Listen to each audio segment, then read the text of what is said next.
Now to an Eyewitness News investigation into what's essentially becoming homeless encampments on wheels. So-called van lords are renting out RVs to people who are now using them as their permanent residence. Evictions are up 40%. Foreclosures hit 20%. Vehicle homelessness has doubled. And yet officials say the economy is strong. This video is your warning, because the collapse isn't coming in the future. It's happening right in front of us, and families are running out of time to escape it. Eviction filings in major metropolitan areas have surged 40% compared to this same month last year, marking one of the fastest spikes ever recorded. What makes this wave different is not only how many households are affected, but how quickly the process now unfolds. In most states, landlords can file for eviction after a single missed payment, and courts have streamlined procedures so cases are pushed through in as little as 7 to 14 days. Families who once had 60 or even 90 days to negotiate now have almost no time to respond.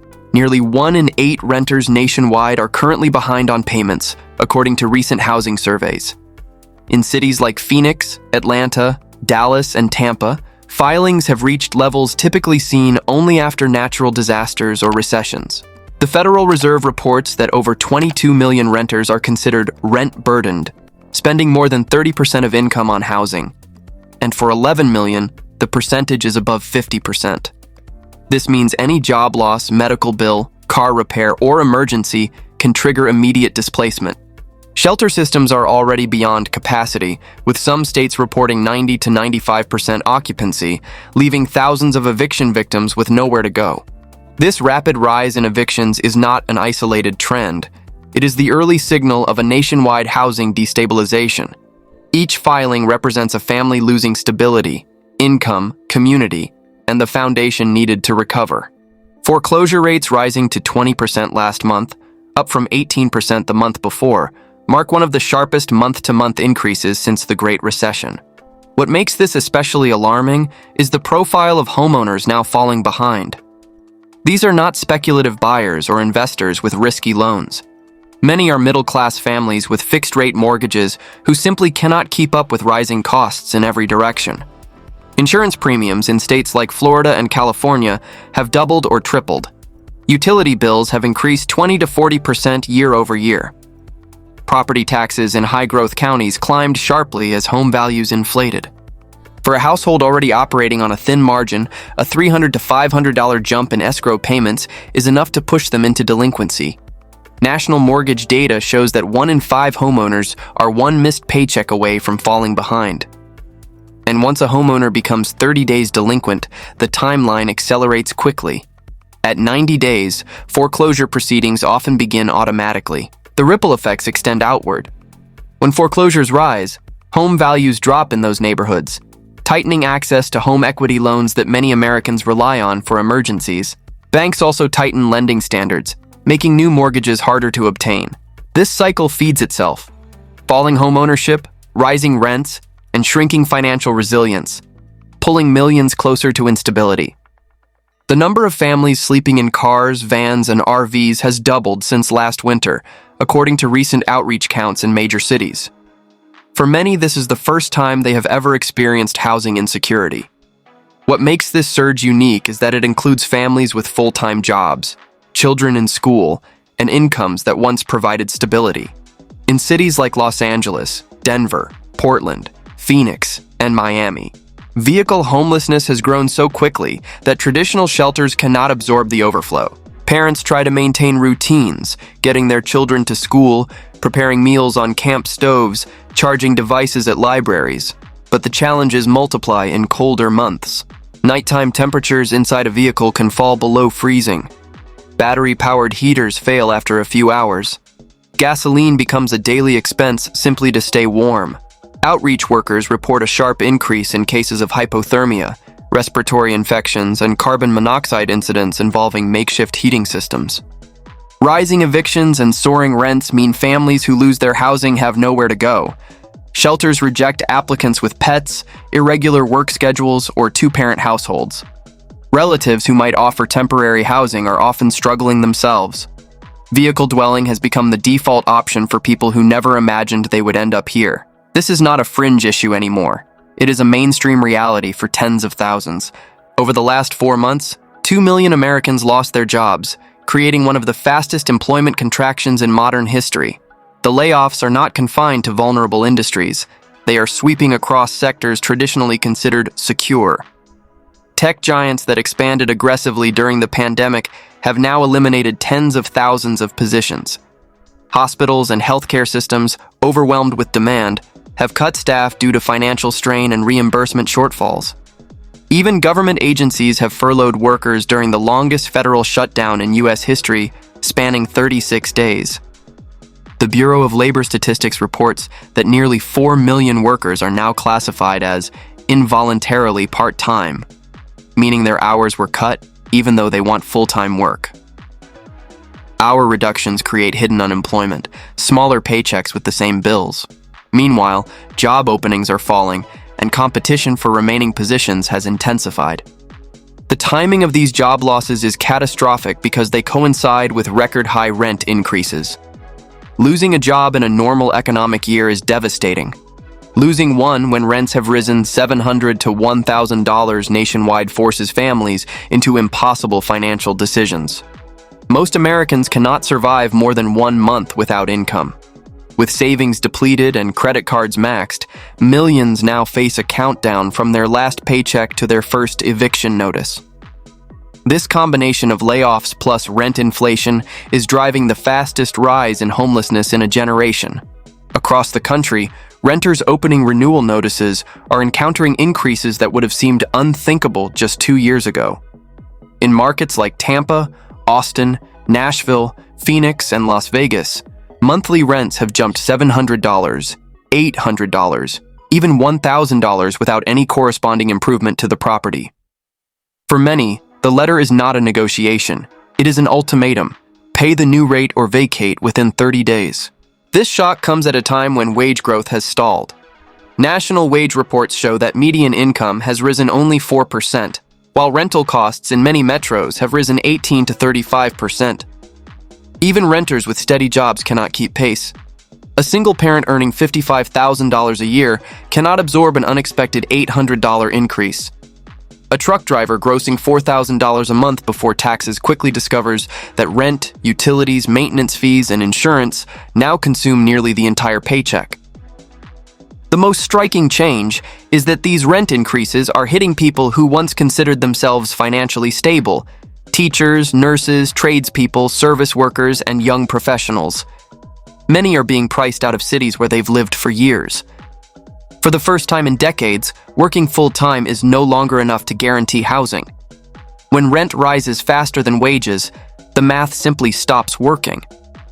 And when this happens nationwide at the same time, it becomes a structural crisis, not an individual failing.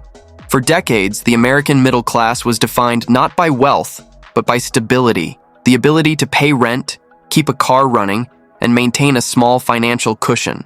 That definition is now collapsing.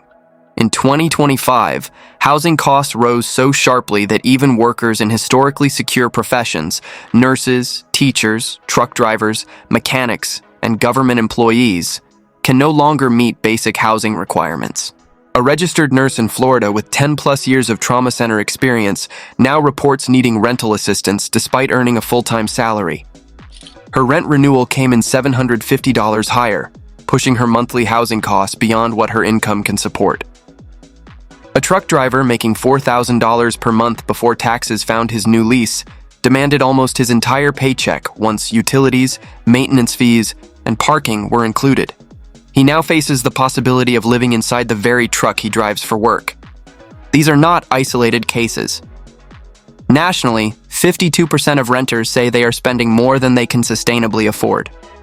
The middle class is no longer a safety buffer. It's the group falling fastest. Workers who believed their jobs offered stability are finding themselves one rent increase away from homelessness. The crisis has expanded beyond low-income populations and is now consuming the backbone of the workforce. When essential workers can't afford to live near where they serve, society's infrastructure begins to fail. What shocks most people experiencing eviction for the first time is not the process itself, it's the speed. In over 35 states, eviction can legally begin after one missed rent payment, and once the landlord files, the timeline moves quickly. Notices can be posted within 72 hours. Court hearings may be scheduled within a week. Final eviction orders can be executed in less than 30 days, even for families with children. There is almost no meaningful safety net. Rental assistance programs are saturated, often taking 6 to 12 weeks to respond. By the time help arrives, the eviction has already happened. And once an eviction is filed, even if the tenant pays the full balance, the mark stays on their record. Landlords across the country use automated systems that flag eviction filings for 7 years, making it nearly impossible to qualify for new housing. The financial fallout spirals fast. A single eviction can drop a credit score by 50 to 150 points, which then triggers higher interest rates, denied credit applications, and bigger deposits for utilities. Families forced into motels or vehicles spend more money surviving than they ever spent on rent. The system was built for a temporary crisis, not millions experiencing simultaneous job loss and rent hikes. As a result, eviction has become less a legal procedure and more a conveyor belt pushing working families into long-term instability. In towns once protected from big city pricing, a new threat has emerged: corporate landlord consolidation. Investment groups, often backed by Wall Street capital, are buying entire neighborhoods in small and mid-sized towns. When a single company controls a large share of available rentals, the effect is immediate and dramatic. One example comes from a town of 23,000 residents where a firm called Pied Piper Realty purchased $9 million worth of rental properties in a single quarter. Overnight, 3-bedroom homes that rented for $650 per month jumped to $1,300, a 100% increase. Renters were given 7 days to sign new leases or face 30-day notices to vacate. No property improvements, no renovations, just higher prices backed by monopoly power. This pattern is repeating nationwide. Corporate landlords now own 45% of single-family rentals in some counties. With reduced competition, prices are set not by local income, but by investor expectations. Landlords promise minor improvements, fresh paint, updated fixtures, while ignoring major issues: mold, plumbing failures, rodent infestations, unsafe wiring.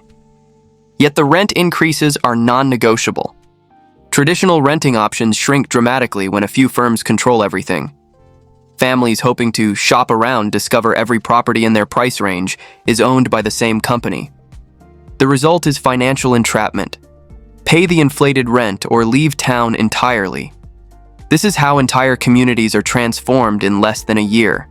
Across American cities, cranes loom over skylines as developers continue building luxury apartments, units with rooftop pools, gyms, smart appliances, lounges, and designer finishes. Yet as these buildings open, thousands of units remain completely empty. The paradox: housing exists, but people cannot access it. Approval requirements have become extreme. Many landlords now demand proof of income at 3 times, 4 times, even 6 times the monthly rent. For a $3,000 unit, applicants must show $108,000 to $216,000 in annual income. Credit scores of 750 plus are expected. Application fees run $50 to $150, non-refundable even if rejected. Security deposits exceed $1,000, held for weeks. These criteria screen out nearly every essential worker: teachers, nurses, police officers, truck drivers, and young professionals. Developers keep building because financing models reward construction, not occupancy. Investors treat units as assets, not homes. So while thousands sleep in cars and shelters, entire floors of brand new buildings remain dark. In cities like Miami, Seattle, and Austin, vacancy rates in luxury buildings exceed 25 to 30%, even as homelessness climbs. The visual contrast is striking. People living in tents beside empty high-rises built for incomes that no longer exist. The system produces housing that satisfies investors instead of residents, creating a disconnect that grows wider every year. Empty apartments don't solve a housing crisis, they deepen it. When people fall behind on rent, the financial damage does not stop there, it accelerates. A missed rent payment often leads to a missed car payment, then credit cards, then utilities. Within 60 to 90 days, a renter in crisis may accumulate 5 or more delinquent accounts, triggering a credit score drop of 80 to 200 points. This collapse closes every door needed to recover. Landlords use automated background systems that flag evictions and late payments instantly. Even one eviction filing, whether justified or not, can block renters from approval for 7 years. Car repossessions, now up 24% year over year, destroy the ability to commute to work or attend job interviews. Without transportation, job loss becomes almost inevitable, creating a self-reinforcing loop. Credit card delinquencies have reached their highest point since 2011. Nearly 1 in 5 Americans now carry debt they cannot realistically repay. As credit drops, interest rates climb. A person with a 620 credit score may pay double the interest for basic purchases. Utility companies require deposits. Rental insurance premiums rise. Everything becomes more expensive the moment you can least afford it. This is the hidden layer of homelessness, the permanent financial shadow that forms after one bad month. The system does not allow people to fall once and recover. It traps them for years. Housing instability becomes not a temporary setback, but a long-term financial sentence. Living in a vehicle is dangerous in any season, but winter transforms it into a life-threatening situation. Metal and glass offer no insulation. When outside temperatures drop to freezing, the interior of a car can fall to 15 to 20 degrees colder within hours. Families sleep wearing multiple layers, wrapping children in blankets, running the engine to create pockets of warmth until the gas runs out. Battery-powered heaters drain car batteries in a single night. When the battery dies, the vehicle becomes useless for heat, charging phones, or commuting to work. Outreach workers report spikes in hypothermia, frostbite, and respiratory infections among people forced to sleep in cars during winter months. Families often resort to using propane heaters or generators inside partially closed vehicles, leading to a rise in carbon monoxide poisoning, one of the leading causes of death among the vehicle homeless population. Parents try to maintain routines for their children, school drop-offs, homework by lantern light, but illness, exhaustion, and fear wear them down. Shelters are full. Hotels require deposits. Apartments require credit scores many no longer have. Winter exposes the brutal truth. The difference between housed and homeless can be a single missed paycheck, and once you're outside, cold weather leaves little time to recover. Survival becomes a nightly battle, not a long-term plan. Even for families who manage to save for a down payment, secure financing, and find a home they can afford, another obstacle has emerged: homeowners' insurance premiums that have exploded nationwide.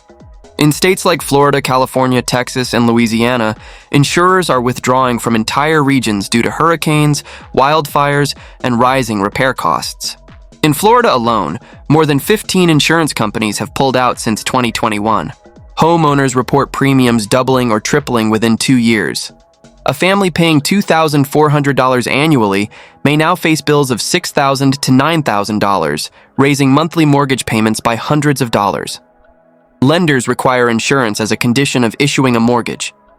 That means even approved buyers can lose their homes before they ever move in, simply because no insurer will cover the property at a price they can afford. Some buyers who closed on homes earlier in the year are now being denied renewals, forcing them into state-backed insurer of last resort programs with sky-high rates. Others face cancellation notices after filing a single claim. The insurance collapse tightens the housing crisis from another direction. Home ownership becomes impossible not because of mortgage rates alone, but because insurance costs make monthly payments exceed sustainable levels. The result is a rising generation locked out of owning property, not by banks, but by insurers. A massive demographic shift is unfolding as younger workers leave high-cost states at the fastest rate in modern history. States like California, New York, Florida, Colorado, and Washington are experiencing net losses in their key workforce population, adults aged 20 to 35. These are the teachers, nurses, drivers, service workers, and early career professionals who keep cities functioning. The reasons are simple: rent outpaced wages, insurance premiums soared, utilities rose, and the promise of homeownership disappeared. The average home price in the U.S. now exceeds $400,000, with mortgage rates near 7%. For Gen Z, homeownership sits at 30%, compared to 48% for Gen X at the same age. Even saving a 20% down payment is unrealistic when student loan debt averages $37,000 and rent absorbs over half their monthly income. Florida is one of the clearest examples. Despite job growth, the state is losing young workers because housing costs, insurance rates, and deposit requirements have surged beyond reach. In cities like Miami and Tampa, rent increases of $700 to $1,200 became common even for modest apartments. When young workers leave, they take the future with them. Schools close classrooms due to teacher shortages. Hospitals operate understaffed. Businesses reduce hours or shut down. A city without workers becomes a city that cannot sustain itself. This migration signals not personal preference, but systemic failure. Economic distress is most clearly measured in delinquency data, and the numbers emerging in 2025 are alarming. Auto loan delinquencies have risen to their highest levels since 2009. Credit card delinquencies have surged by 50% year over year, with nearly 1 in 5 Americans carrying balances they can no longer manage. Student loan defaults jumped sharply after pandemic forbearances ended, pushing millions into financial jeopardy. Auto repossessions are spiking nationwide, up 24% compared to last year. Losing a vehicle is more than an inconvenience. It removes access to employment, job interviews, childcare, and healthcare. A family who loses their car quickly sees every remaining option shrink. Without transportation, their chances of securing new income plummet. Mortgage delinquencies follow the same path. Escrow increases, insurance spikes, and higher utility costs push homeowners who were previously stable into danger. Once a homeowner hits 90 days late, foreclosure becomes a near certainty unless thousands of dollars can be paid at once. A nearly impossible task for a household already in crisis. Delinquencies don't stay contained. They ripple outward, reducing consumer spending, triggering layoffs, and tightening credit markets. Economists warn that the convergence of rising delinquencies across every sector, autos, mortgages, credit cards, student loans, is more consistent with the early stages of a depression, not a recession. This is financial contagion spreading rapidly. For decades, the solution offered to people facing eviction was simple. Go to a shelter, stay with family, find a cheaper place. Today, none of those options exist at scale. Shelters in major cities are at 90 to 100% capacity, with many operating wait lists. Families with teenagers are often denied due to safety rules. Couples are split up. Pets are prohibited. Workers on night shifts cannot stay because of curfew restrictions. Moving in with relatives used to be a fallback, but now those relatives are struggling with rent increases of their own. In 2-bedroom apartments already holding 5 or 6 people, there is no space for another family. Motel rooms cost $80 to $150 per night, far beyond what most can sustain for more than a week. Move somewhere cheaper has become unrealistic. Corporate landlords have purchased housing in smaller towns, raising rents there too. Deposit requirements, credit checks, and application fees lock evicted families out of the rental market entirely. Even if they find an apartment they can afford, they cannot pass the screening. Safety nets are collapsing under the weight of simultaneous crises, mass layoffs, rising rents, and record evictions. The system wasn't built for millions falling at once. As a result, families who seek help encounter closed doors, full shelters, and months-long wait lists, leaving them with nowhere to go but vehicles or the street. Economists track dozens of indicators to determine economic health, but the public doesn't need data when they can see the impact in their neighborhoods. Still, the numbers paint a sobering picture. Foreclosures rising to 20%, 2 million layoffs in 4 months, rent increases of $700 to $1,000, auto repossessions up 24%, credit card delinquencies at a 12-year high, and record homelessness signals something far deeper than a recession. Recessions create temporary setbacks. Depressions reshape entire generations. What's emerging in 2025 resembles the early stages of systemic collapse. Housing becoming unaffordable across all income levels, insurance markets breaking, wages stagnating while living costs soar, and essential workers leaving cities because they cannot survive there. The danger is not only economic, it's social.